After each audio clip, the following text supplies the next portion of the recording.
Since then, those kind of incidents have simply got worse. Our Iraqi colleague has tracked down a woman who witnessed the death squads in action last July. Her family is now in hiding in a school because they're so scared of reprisals. Fatima saw the police setting up roadblocks in the mixed jihad area. Masked gunmen then checked people's ID cards, and those with Sunni names were executed on the spot. Yes, there were policemen there, but they didn't have any authority. I saw them watching while the militias were killing people, but they didn't do anything. It was like a horror film.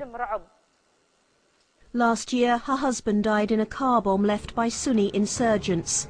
Now Shia death squads have driven them from their home. It shows how little the Americans really control the security situation. I'm Alex Thompson in Afghanistan. 5 years on from America's invasion, what's gone wrong? British troops overstretched and under fire. Hundreds of schools closed by a resurgent Taliban. The opium trade booming. Join me from Monday for a week of news from Afghanistan.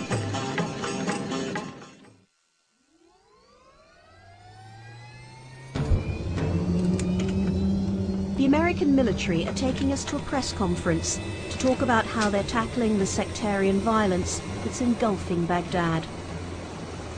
It's only a couple of miles away, but we're taken by helicopter because the streets aren't safe. We land at an Iraqi army base in a district called Adamiyah. In August, the Iraqis began a joint operation with the Americans to tackle the death squads. As you know, Operation Together Forward continues to focus on key hotspots in Baghdad. In this operation, we searched over 36,000 buildings. 23 mosques were permissively searched by Iraqi security forces. We also confiscated weapons, discovered 5 caches, and had detainees as well. But if Iraqi security forces, which include the police, are part of the problem, then this whole operation is doomed.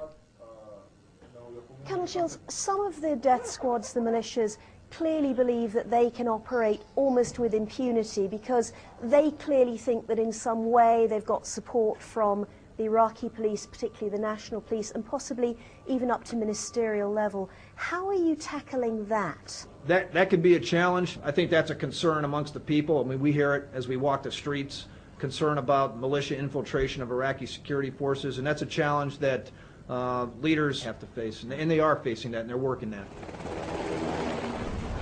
But since then, the Americans have announced the operation's been a failure. The level of violence in Baghdad has gone up, not down, as both Sunni and Shia fight for control of the city. It's a continuous round of sectarian killing, each attack bringing ever more horrific reprisals. A bomb has exploded in a district called Sadr City. A local cameraman gave us this footage. People were queuing for cooking oil. About 40 are dead, targeted simply because, like everyone in this area, they're Shia. That means the bombers were Sunni insurgents. It also means the Shia death squads will take their revenge. When things calmed down, we asked another Shia cameraman to film ordinary street scenes. But this is the Mahdi army's heartland. He can only continue when he shows written permission from their boss, Muqtada al-Sadr.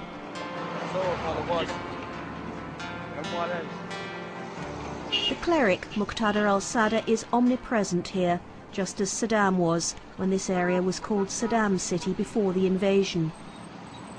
Members of the al-Sadr family were murdered by the old Sunni regime.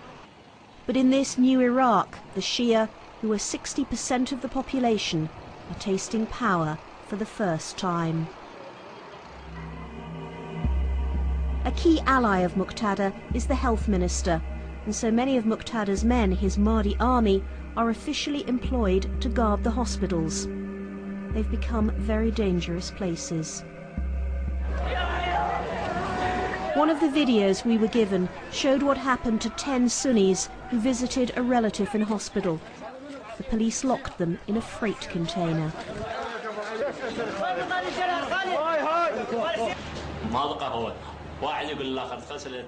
There was no air at all. Everyone was begging everyone else not to breathe too much. Then we all began to lose consciousness and I blacked out. I only woke up that night when someone splashed water on my face. We were all rushed to Al Yarmouk hospital, but all the others were already dead. Only I was still alive, thanks to God.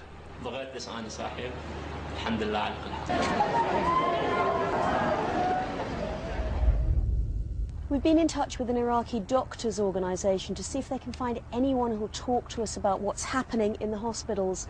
And we've just had 2 heartbreaking emails back. The first is from a doctor who says he can't take the risk because he's got 2 young children. And I'm going to read you what he goes on to say. He says, "I never in my life felt so frightened. I'm writing to you crying with tears. They've gone on a wild rampage now, killing doctors. A professor, a good colleague, was killed yesterday. Only a week ago, another consultant was kidnapped from the car park, not far from the hospital guards, tortured and killed." And another doctor, a woman, wrote to us, "Thanks for this great offer to unveil the truth, but I can't take this risk. These religious fanatics are killing and driving the educated people out of the country, so it will be easier to be controlled. All women professors in Baghdad Medical College have been threatened to leave the country or they would be killed." This is the one issue doctors are terrified to talk about. Eventually we find someone who's still too scared to be identified. He described how Muqtada followers ran his hospital.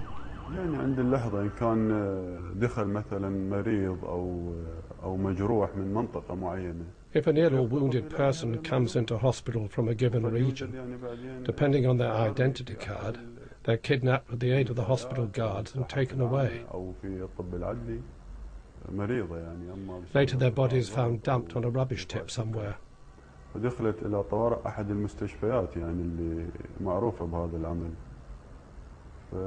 Once there was an older ill woman. She had either high blood pressure or diabetes. She was rushed into the hospital, which was well known for treating these things. In the ER, once it became known she was someone's wife, a sheikh who headed a tribe, a member of the hospital guards killed her on the spot.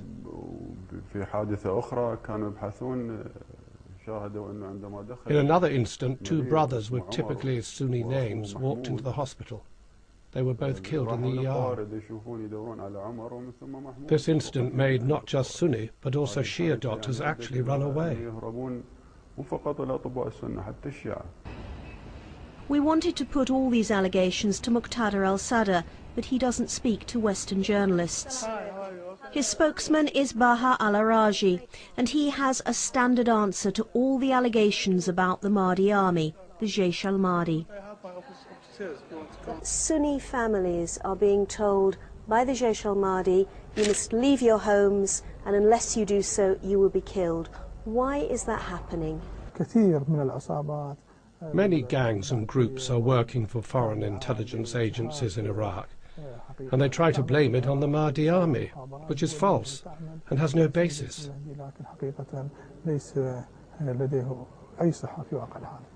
But the stories are absolutely consistent. Every single day we hear it is the Jaish al-Mahdi. They kidnap people, they torture people, they kill people. They say to people, they tell people who they are. They turn up in uniforms, they turn up with their guns. There's no question that they are the Jaish al-Mahdi doing this. The fact that they wear uniforms doesn't mean they are the Mahdi army. Everyone knows that criminals don't reveal their true identity.